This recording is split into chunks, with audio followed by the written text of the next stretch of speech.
everyone, it's Courtney Marie Andrews. I am here to discuss the writing process behind my new single, It Must Be Someone Else's Fault.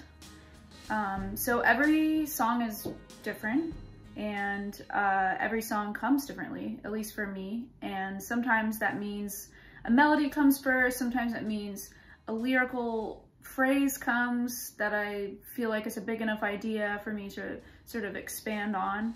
But with It Must Be Someone Else's Fault, it actually started with a guitar part. I was sitting in this lawn and it was springtime, and I started playing open G, and I just started strumming it really fast. And sometimes with writing, you know, when a guitar part feels really good, when it feels like, this sounds cheesy, but when it feels like your soul's speaking through the music, that's generally like the hottest time to write. Like, you have to write when you feel it in your soul. When you're playing a guitar part, that's the time you need to write. That's when it's most imperative. And so at that moment, I just started strumming an open G, and the words kind of started from there. First it started with, you know, oh, it must be someone else's fault. And then I was just like, what does that mean? And then I started to develop a story and play with different melodies and that sort of thing. And so I think, you know, there's no right or wrong way for a song to develop. I think it's just important to always, you know, follow your head on that and your heart on that, and not stop yourself from saying things that you want to say. I think that's where a lot of songwriters get caught up, is they start being too self-critical, or they judge themselves on what they want to say. And generally the things that you want to push away and not say are the things you should say. And at least I found that with my own writing, and I think it's important to not judge that inner voice too much. I think it's important to nourish it. And so when I was writing It Must Be Someone Else's Fault, there was actually some moments when I was writing where I learned a lot about myself because I didn't push that voice away.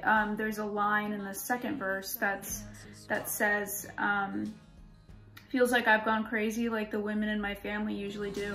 Feels like I've gone crazy like the women in my family usually do. And that's actually a line that I had wanted to say for years and never knew it, and never knew how to say it, or never knew where to fit it in. And I fit it in this song, and it just worked perfectly, because this is a song ultimately about codependency and taking ownership for our own pain and for our own, you know, paths. And so, yeah, I didn't know that when I was writing it. It's kind of funny, like, I didn't think, oh, I'm gonna write a song about codependency.